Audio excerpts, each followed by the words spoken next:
Wilujeng Bapak Ibu lan sedulur-sedulur katresnan pepanggihan ing cariyos basa Jawi. Kados pundi pawartosipun? Katur donga mugi-mugi kawontenanipun Bapak Ibu lan sedulur-sedulur katresnan tansah kanugrahan dening Gusti, kasarasan, katentreman lan karaharjan. Amin.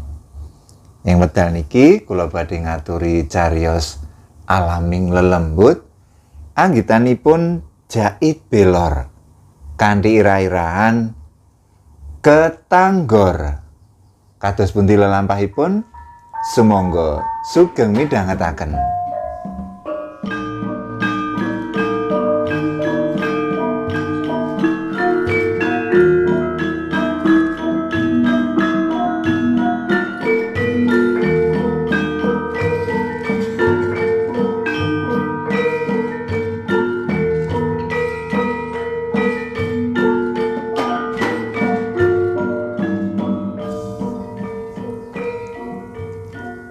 Piranti sing arep kanggo ajak golek tekek wis dicepakake. Komplit. Ana cimplung sing ditangani kanggo nyiduk tekek. Orong-orong kanggo umpan diwadahi umplung plastik cilik. Sanggaran loro 2 meteran kanggo nyambung danganan cimplung yen panggonane tekek sing diburu mau dhuwur panggonane. Senter sing mengkone dipasang ana ing bathuk. Tape recorder cilik sak kasete campursari sing dadi klangenane.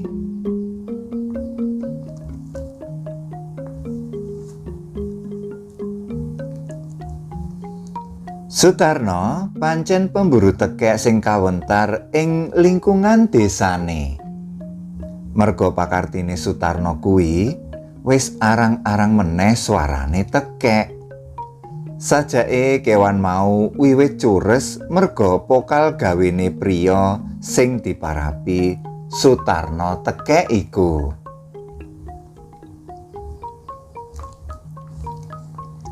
Tumrap Sutarno, oleh-olehane golek tekek disetorake marang pengepul. Saben tekek siji payu 10.000 repis. Dek emben dheweke entuk tekek 7. Ateges duit 70.000 ndusel mlebu sak. Dek emben kuwi Dalmuji si pengepul tekek malah ngandani Sutarno yen dheweke gelem nuku tekek sing bobote 5 ons munggah kanthi rega 5 yuta rupiah. Masa ana to, Mas? Tekek bobot semono? Takone Sutarno karo ngentro-entro duit 5 yuta kecekel tangan. Ayo mbuh, wangsulane Dalmuji enteng. Ana tar yen kowe wani, sebab mapane tekek bobot semono iku ing kuburan. Tekeke mesti gedhe. Wong unine mangklur gedhe kaya manggon ing cangkeme wejati gruwung. Sarmiti melu nimbrung. Lah kene kok ora mbok cekel? Takone Sutarno kepincut kandhane Sarmiti. Ora wani. Wong yen muni wayah wengi kate kuburane angker. Jireh dek kebacut. Supaya kowe kendel ngrapalo donga. Tak warai. Piye? Ngene. Hei setan demit, iki anak turun Adam. Setan ora doyan demit ora ndulit. Sumingkira yen emoh dadi endhok amun-amun. Lah. Motar. Ora wani aku. Ya wis. Sesuk bengi tak cekle dhewe tekeke. Bodoh. Padha kowe kuwi Sar. Wong ana sing gelem ngarepi 5 yuta kok ora dicekel. Kandhane Sutarno terus menyat ninggalake tangga teparone sing padha jaduman kuwi.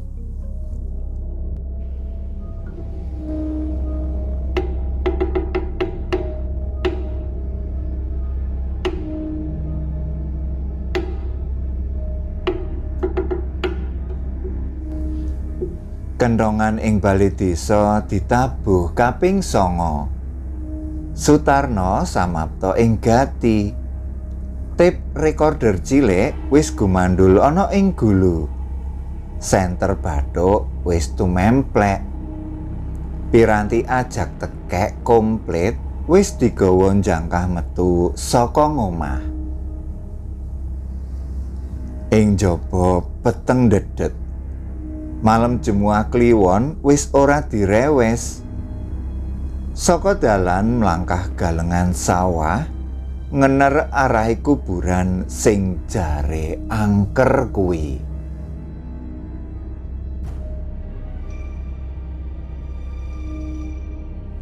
Dheweke wis ngrapal donga japa mantra anggitane dhewe sing unine Jopa japu kepinjal tumane asu, semprong bolong buntu alu, rondo ompong melu uwong, prawan ayu melu aku.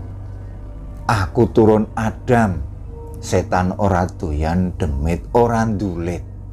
Slamet.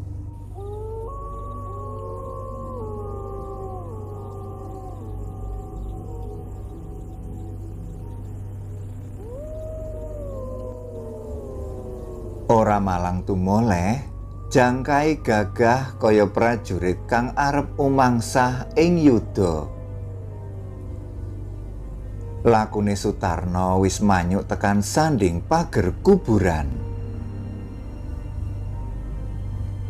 Dheweke mbungahi bareng krungu unine tekek sing nyata banter mangklur kaya kandhane Sarmidi ndek jaduman wingi. Sarmidi ora ngapusi, tekeke mesti gedhe tenan. Duit 5 yuta bakal kecekel tangan.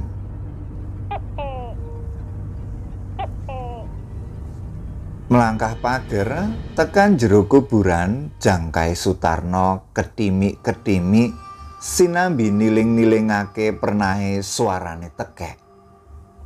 Tekan ngisor wit jati gedhe, senter ing bathuk diarahake mendhuwur. Wih, pangucape Sutarno bareng pandelenge weruh ana tekek gedhene salengen ing growongan jati watara 4 meter dhuwure.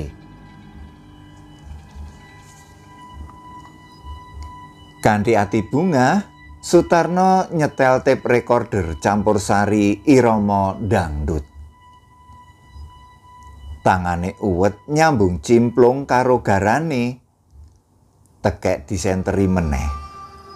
Saliyane atine mbungahi uga gawok bareng meruhi tekeke manggut-manggut kaya-kaya melu joget krungu lagu sing disetel. Cimplung diangkat, diunggahake kanggo nyiduk tekek sing isih manggut-manggut kuwi. Lah kok kliwat panyiduke? Tekek Trengginas bablas mlebu growongan jati. Cep, tanpa ninggal swara. Atine Sutarno sing maune bungah malih dadi gelo. Gelo banget. Nanging ora suwe wis keprungu meneh unine tekek mau. Sentere Sutarno disorotake meneh menyang tekek sing sajak ngece. Tekeke katon manggut-manggut manut iramane dangdut. Yo, titenono kowe. Tembunge Sutarno nggawa ati mangkel. Orang-orang sing digawa saka ngomah diwetokake saka wadahe. Orang-orang sing wis talenan benang mau terus dicancang ana njero cimplung. Cimplung diunggahake meneh dienerake marang tekek sing isih manggung mangklur kuwi. Orang legewa, ora mailu Sutarno. Sajak ngece terus muni. Sutarno saya kemropok. Sorot senter tetep nyentrong tekek. Sauntara cangkeme cimplung kang diiseni orong-orong dicedhakake tekek kuwi.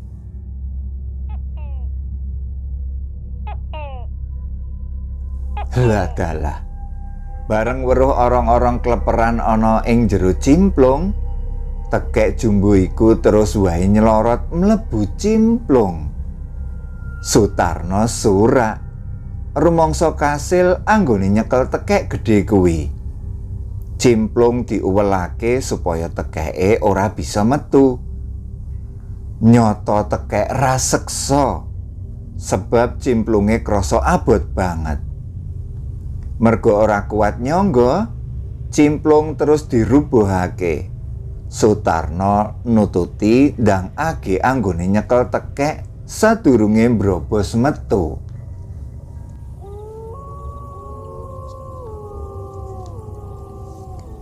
Nanging sadurunge tangane bisa ngranggeh tekek, Sutarno diadang wewujudan putih dhuwur ana sangarepe karo nyuwara ngeses lan kecap-kecap. Sakala kaya copot-copoto jantunge Sutarno. Arep bengok ora kuwawa. Arep mlayu rasane sikile kaya dibalui wesi sak kuintal. Bisane mung muni "Aku" tanpa teges. Ewa semono Sutarno kober gembor sak kayange. Allahu Akbar. Sutarno bisa ngobahake awake, bisa ketayalan brangkangan metu saka jero kuburan. Tekan sanjabane pager, kanthi awak isih gemeter, dheweke mbudidaya mlayu karo ngucap, "Ya Allah, ya Allah."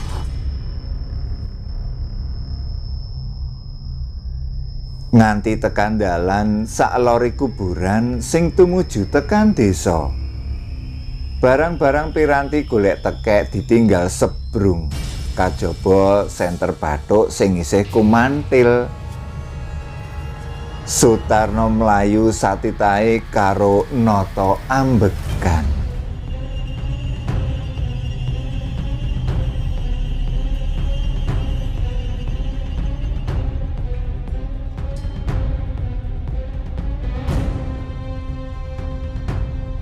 Tekan sangarepe gerdu pos kamling, Sutarno ambruk ing satengahe wong-wong sing padha jaga.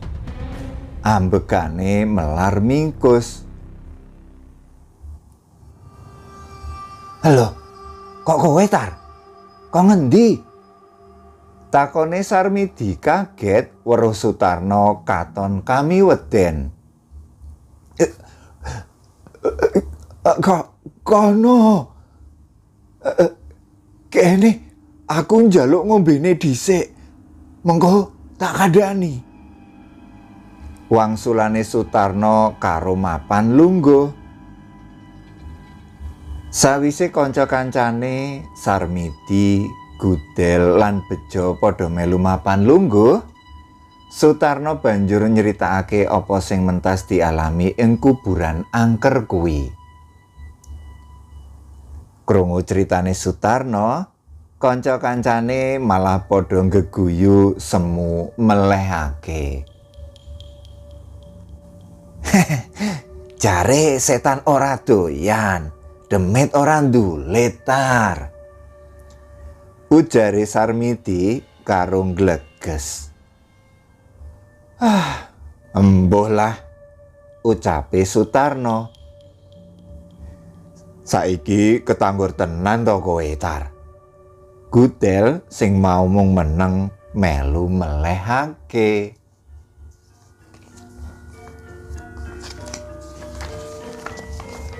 Judel mekaten waosan saking cariyos basa Jawi.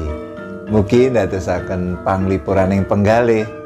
Cekap semanten kula nyuwun pamit. Matur nuwun.